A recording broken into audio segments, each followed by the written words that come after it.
मित्रों नमस्कार। स्वागत है आपका YouTube channel doctor Pawan Jaiswal में। कुछ सावधानियां बरतकर आप अपने भविष्य को निवेश के उद्देश्य से कर सकते हैं सुरक्षित। ये सावधानियां क्या हैं, आइए जानते हैं इस वीडियो में।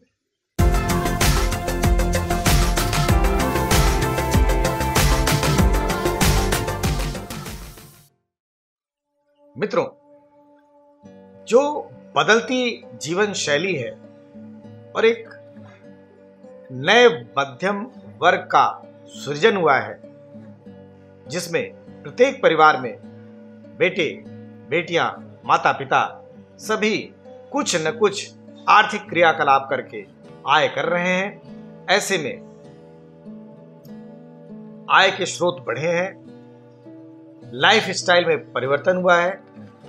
अब कोई व्यक्ति किसी भी प्रकार का आर्थिक समझौता नहीं करना चाहता है। सभी व्यक्ति अपने शौक, अपने उद्देश्यों को खुलकर पूरा कर रहे हैं।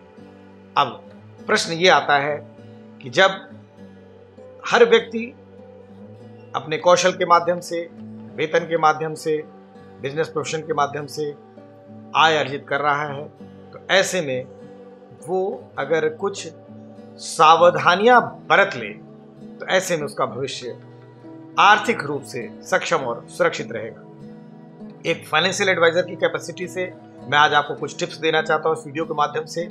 पहली सावधानी क्या आप बरतें। सबसे पहले आपकी जो आय हो रही है, इंडिविजुअल स्तर पे जो आपकी आय हो रही है, उसमें आप ये प्लान करें कि आप कितनी सेविंग कर सकते हैं और कितना आपको खर्चा करना है, एक्सपेंसेस करने हैं, मंथली एक्सपेंस करने हैं, चाहे वो अपनी पारिवारिक जिम्मेवारियों का निर्वहन करने के लिए, चाहे आपके शौक पूरा करने के लिए। तो एक हो गया खर्च की मद, हो गई बचत की मद। तो पहले आप अपनी आय को देखते हुए इस बात का आकलन कर लीजिए कि बचत कितना हो, खर्चा कितना हो। तो बचत और खर्चे के बीच में जो सामंजस्य स्थापित होगा उसमें यह होगा कि जितनी इनकम आपके बैंक अकाउंट में आई उसमें पहले बचत का पार्ट अलग कर ले, शेष पार्ट को ही आप खर्चे के रूप में करें। तो ये पहली सावधानी है। एज ए फाइनेंशियल एडवाइजर मैं आपको बता रहा हूँ कि बचत और खर्चे यानी कि सेविंग्स और एक्सपेंडिचर के बीच में एक तारतम्यता होनी चाहिए, इसका एक आकलन होना चाहिए और ये आप स्वयं तय करेंगे कि आप कितना इस महीने खर्च करेंगे। और वो खर्चा चाहे वो सामान्य हो या असामान्य रूप का हो, इस बात की जानकारी आपको रहे। जैसे महीने के शुरुआत में आपको ये मालूम होता है कि इस महीने आपको बाहर जाना है, इस महीने आपको शादी ब्याह जन्मोत्सव आदि अटेंड करने हैं, इस महीने आपको अपने बच्चे के स्कूल की फीस देनी है, इस महीने आपको अपने माता पिता या स्वयं के लिए कुछ दवा आदि खरीदना है, इस महीने आपको कपड़े खरीदने हैं, या आपको अपना मोबाइल बदलना है, या आपको घर में कोई हैवी रिपेयर्स आ रहा है, या आपको कोई एएमसी करानी है अपने यहाँ लगे हुए एसी की, लिफ्ट की और अन्य इलेक्ट्रॉनिक इक्विपमेंट्स की आदि आदि। साल में एक बार आपको house tax, water tax, municipal taxes आदि भी देने पड़ते हैं। तो इस तरीके से आप अपने खर्चों की प्लानिंग कर लीजिए और बचत और खर्चे के बीच में एक संतुलन स्थापित करिए कि कितना बचत इस महीने करना है और कितना खर्चा। जितना बचत करना है, आय आते ही पहला बचत का पोर्शन हटा दीजिए और फिर बाकी की शेष राशि आप खर्च करें। अब यहाँ पे एक दूसरा टिप मैं आपको देना चाह रहा हूँ कि बचत कितनी हो, इसकी राशि, धनराशि निश्चित होनी चाहिए, सुनिश्चित होनी चाहिए। यदि आप सुरक्षित भविष्य, सुरक्षित आर्थिक भविष्य चाहते हैं तो आपकी जो सेविंग है उसकी राशि जो है एक संतुलित राशि होनी चाहिए। जैसे कुछ लोग कहते हैं कि हम SIP करते हैं, सिस्टमैटिक इन्वेस्टमेंट प्लान करते हैं। कुछ लोग ये करते हैं कि हम हर महीने एक अमुक अमाउंट की NSC खरीदते हैं, नेशनल सेविंग सर्टिफिकेट खरीद लेते हैं। कुछ लोग कहते हैं कि हम स्वैप के थ्रू या FDR के थ्रू, STDR के थ्रू बैंक में इतना पैसा हम जमा कर देते हैं। कुछ लोग कहते हैं कि हम शेयर मार्केट में इतने रुपए के शेयर खरीदते हैं। तो आपकी जो प्रायोरिटी है इन्वेस्टमेंट की, वो बचत की, वो फिक्स होनी चाहिए। जैसे यदि आप प्रति माह 50,000 रुपये या 1 लाख रुपए की आय करते हैं तो एज ए फाइनेंशियल एडवाइजर मैं आपको ये सजेस्ट करूंगा कि कम से कम अपनी टोटल आय का 10 से 20% कम से कम प्रति माह जरूर सेव करें, बचत करें। हाँ, जब कभी आपको इमरजेंसी आती है तो इन बचतों को भी आप कुछ एक परसेंटेज, टोटल बचत जो आपकी है उसका 20% तक लिक्विडेट कर लीजिए, 80% वहां पे पड़ा रहने दीजिए। तो एक 20% का एक फार्मूला मैं आपको दे रहा हूं कि आपकी जो आय है उसका कम से कम सुनिश्चित 20% हर महीने आप बचत अवश्य करें। और यदि कभी कोई एबनॉर्मल खर्चा आ जाए या इन्वेस्टमेंट करना पड़े और आपको अपने बचतों को डिस्टर्ब करना पड़े, तो उस बचतों में जो मोस्ट लिक्विड फंड्स हैं, जो तरल रूप में आसानी से परिवर्तित हो सकते हैं बिना कोई कॉस्ट दिए, उनमें से आप 20% तक ड्रॉ करने का प्रयास कर सकते हैं। 80% फिर भी वहां बना रहने दीजिए, क्योंकि वो आपके भविष्य को सुरक्षित करता है। 2 टिप मैंने आपको दिए। तीसरा टिप मैं आपको ये दूंगा कि आप जब भी अपनी बचत करें तो उन बचतों को कहाँ पे और कैसे निवेश करेंगे। अगर आप बड़ा अमाउंट कर रहे हैं तो किसी निवेश सलाहकार या इन्वेस्टमेंट एडवाइजर की आप राय अवश्य ले लें। नॉमिनल चार्जेस वो लेते हैं, लेकिन आपका एक बड़ा पैसा सुरक्षित रहता है।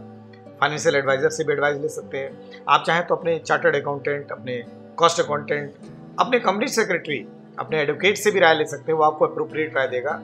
और साथ ही साथ आप चाहें तो इन्वेस्टमेंट लेने वाले कंपनी या गवर्नमेंट की हेल्पलाइन पर जाकर भी आप मुफ्त में वो राय ले सकते हैं। आपको स्कीम्स के बारे में जानकारी हो जाती है। तो निवेश को कहीं अनर्गल या बिना किसी होमवर्क के बचत को जब निवेश का रूप दे रहे हैं, यानी बचत को जब निवेश का जामा पहना रहे हैं, तो वहाँ पे आप थोड़ा सा कॉशियस रहेंगे।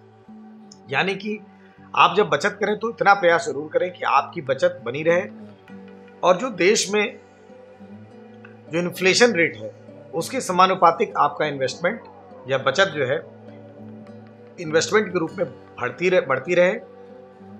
उस पर जो टीडीएस, आयकर के टीडीएस के रूल्स हैं, उस पर जो चार्जेस लगने हैं, इसका होमवर्क पहले से कर लीजिए कि आपके पास इफेक्टिव इंटरेस्ट या इफेक्टिव रिटर्न कुल कितना आ रहा है और एक सर्टेन पीरियड में कितना हो जाएगा। तो अपने निवेश को समय समय पर सहलाते रहिए, उसको देखते रहिए, पलटते रहिए कि आपका निवेश सही जगह हुआ है या नहीं। ध्यान रखिए, किसी रिश्तेदार, किसी परिचित या किसी ऐसे व्यक्ति की सलाह पर निवेश न करिए जो व्यक्ति निवेश सलाहकार ना हो, क्योंकि मामला पैसे का है, रुपए का है, डूब सकता है।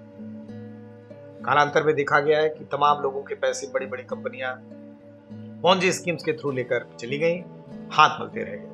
तो आपकी खरी कमाई, गाढ़ी कमाई का एक एक रुपया महत्वपूर्ण है।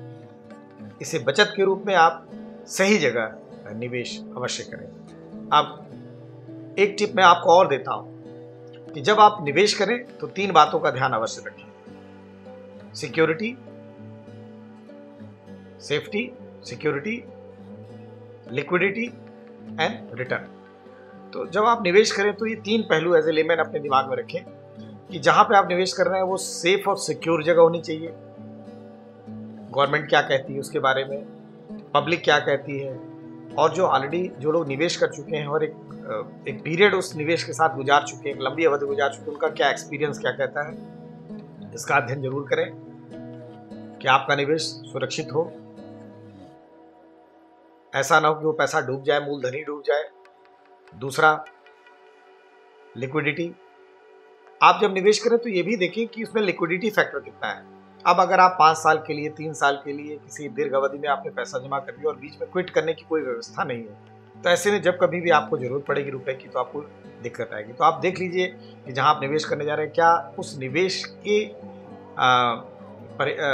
के अगेंस्ट में आपको कोई लोन मिल सकता है, या निवेश का कुछ एक पोर्शन 20%, 25%, 40% तक क्या आप लिक्विडेशन करा सकते हैं, प्री मेच्योर करा सकते हैं, मेच्योरिटी करा सकते हैं, प्री मेच्योर मेच्योरिटी करा सकते हैं, यानी कि परिपक्वता अवधि अभी नहीं प्राप्त हुई है लेकिन क्या परिपक्वता की धनराशि कुछ एक सर्टेन अमाउंट तक ले सकते हैं। ये लिक्विडिटी कहलाती है। तो सेफ्टी हो गई, लिक्विडिटी हो गई, रिटर्न हो गया। आप ऐसी जगह इन्वेस्ट करिए जहां पे रेट ऑफ रिटर्न्स ज़्यादा हो। लालच में मत पड़िए, कंपैरेटिवली देखिए कि जहां पे रेट ऑफ रिटर्न ज़्यादा हो। अभी मार्केट में तमाम ऐसी सिक्योरिटीज़ हैं, चाहे वो सरकार की हों, अर्ध सरकारी हों, गैर सरकारी हों, जिनमें 5 से लेकर 13 से 18% तक का रिटर्न आता है। अब जैसे बैंक के कुछ एफडीआर हैं, डाकघर के एफडीआर हैं, इंश्योरेंस कंपनी के एफडी टाइप के जो अपने इंस्ट्रूमेंट हैं, वहाँ पे आपको 5 से 6, 7, 8% के बीच का ब्याज मिलता है। वेरी करता है आपके इन्वेस्टमेंट पे, नेचर ऑफ इन्वेस्टमेंट पे।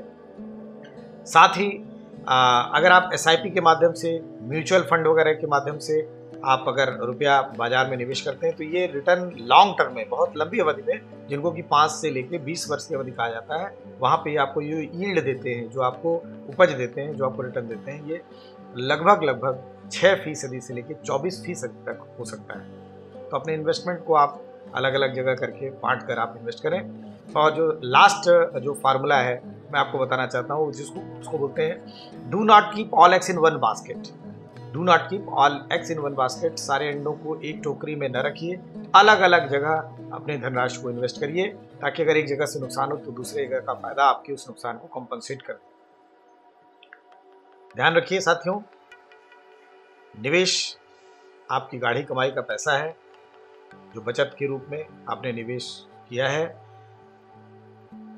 सतर्क रहिए, सावधान रहिए। मैं बचत और खर्चे के बारे में मैं आपको यही कहूँगा कि ठहरिए, देखिए और फिर इन्वेस्ट करिए। आज के लिए इस वीडियो में इतना ही।